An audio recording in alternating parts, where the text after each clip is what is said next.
sorry, Professor, but he'll endanger the mission and... Yeah, I was the one to give the train station a new sunroof, pal.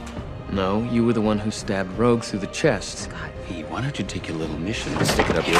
Call the X-Men series whatever you want, but it has constantly got one thing right: the Wolverine. It started with casting a flawless Hugh Jackman, and it became a fan favourite thanks to Jackman's swagger and Wolverine's kick-ass persona. This combination has struck gold for X-Men movies for years, and even when the rest of the films were meh, Wolverine was there to save the day. But you know what? We're enjoying the holiday spirit, and it's time to keep the good times rolling, so we're back with Volume 4 of badass Wolverine scenes that were, let's just say, friggin' awesome.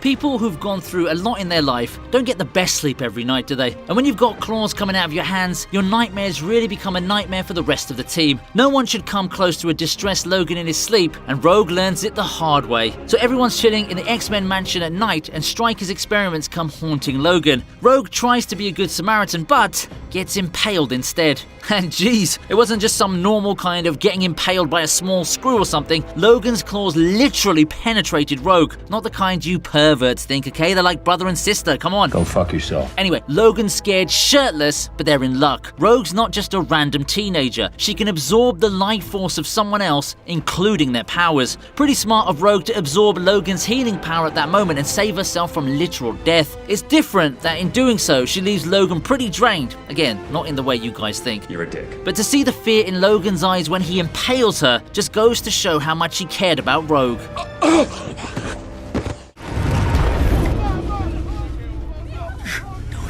About it. We didn't sign up for this. Logan may be a badass, but he's not bad, at least most of the time anyway. We all know how Wolverine and his half-brother Sabretooth teamed up ruling the wild during their younger days, but under Stryker, they really became a team to do bad shit. Stryker used them to find and kill mutants, and Logan had enough of that bullshit. We finally got a good thing going here, don't you screw this up. It's enough. We've done enough. The brothers come to an epic standoff with Sabretooth standing for who they are and Wolverine trying to be better than who they are. It gets so intense that Victor even calls Logan by his real name, Jimmy. The standoff just goes on to show Logan's not just another mindless killing machine, even though Stryker made him into one. Throughout his life that spanned 3 centuries, Logan tries to be better and find peace, and this is one of those moments when he goes against his brother and his team for his own belief. We can't just let you walk away.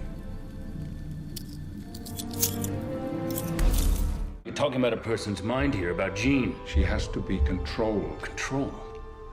You know, sometimes when you cage the beast gets angry.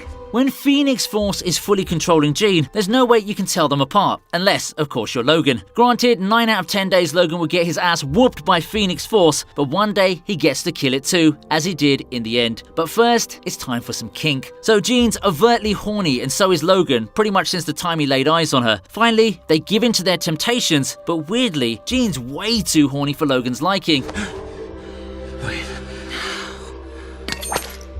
As it turns out, Phoenix is actually in control, and the scratching finally gives it away. Logan's really not vibing with these fetishes, so he backs out. He senses that something's off, and he uses the code for Jean. Where's Scott? It's like Winter Soldier's activation code, and Jean is back to her helpless best, regretting how she killed the love of her life. Logan tries to help her, but the Phoenix is back with a vengeance. Even after knowing he doesn't stand a chance against a rage-filled Phoenix, he does try to help Jean. I think she killed Scott.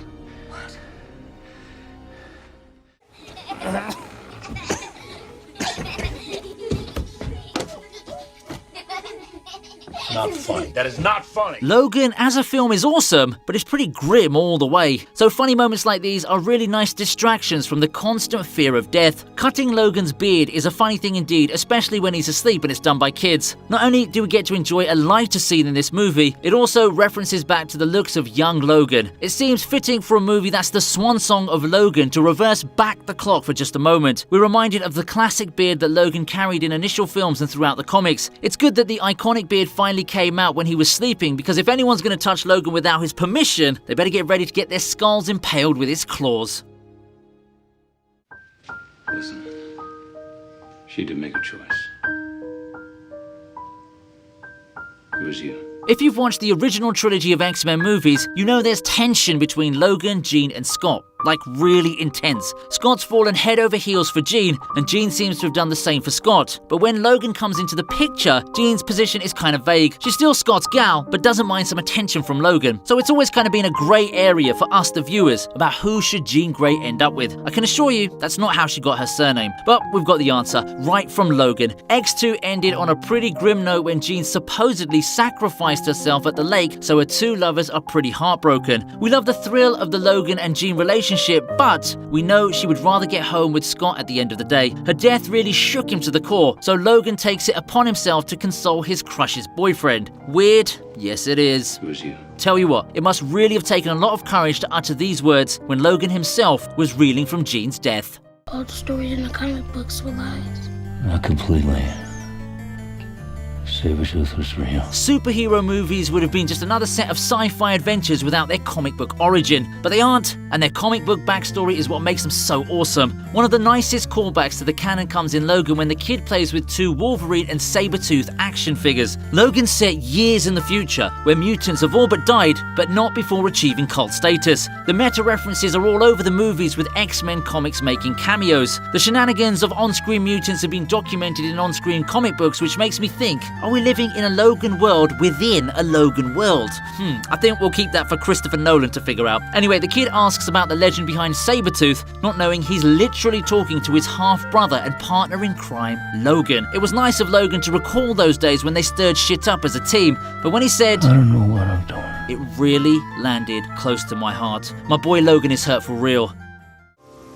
What they did to me, what I am. It can't be undone. As centuries of storytelling have made us believe, achieving immortality is the pinnacle of human achievement. It's a blessing, but take it from Logan, who's led a pretty immortalish life, to know that it's really a curse in disguise. Logan saved a Japanese soldier's ass during the World War II bombing in Japan, and that soldier wants Logan to save his ass again, because he just doesn't want to die, like at all. We humans crave for what we don't have, and the soldier's now an old billionaire ready to take away Logan's immortality. You offering to kill me? No. I'll right away. But like a shrewd businessman, he's masking it as a way to get rid of Logan's pain and give him a normal life. Logan's lived a long life, so he's now immune to bullshit like this. He's not influenced by the mind games and gets back at the old man the best way he can. You don't want what I've got. A cold, solid statement to drive home his point. My immortality ain't up for Black Friday sale. There's so few you left. Nice to meet you too, Doc. Oh, I really gotta get on my way. No, don't do that. Logan has had a fair share of fights over the years, so he knows a thing or two about sustaining injuries and recovering from them. Logan wakes up in the clinic after getting the beating of his life. The injuries were so bad, he was very close to meeting his creator just then. Anyway, the regenerative power is still there, and he comes back alive and limping. It was so awesome of Logan to just shrug off all the tubes and monitors and hit the road running, even though he looked like he could use a hospital, like for a year. Anyway, the doc seemed nice, but as usual, Logan gave him an iconic statement. All right, you want to save a life? Save your own. Forget we were here. He sure limped off, but he definitely went without a body full of injury, cause if you're Logan, pain is your best friend.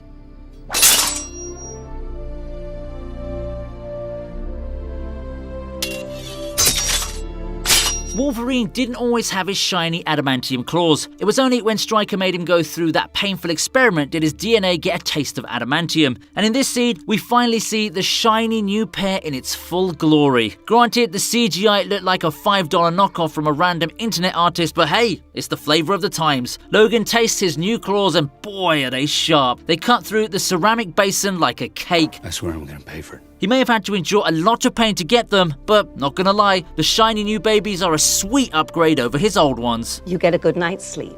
In the barn. Nothing you can break out there. I thought you were the moon and I was your Wolverine. But you're the trickster, aren't you?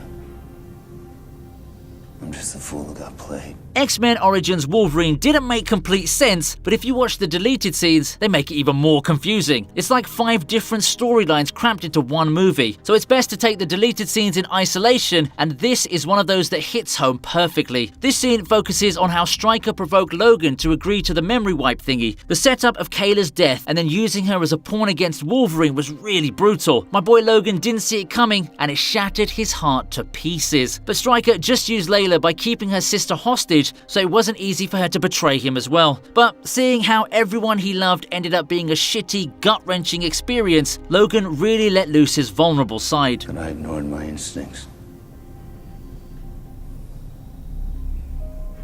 I ignored what I really am. My boy Logan's been through a lot, and yet he survived like a total badass.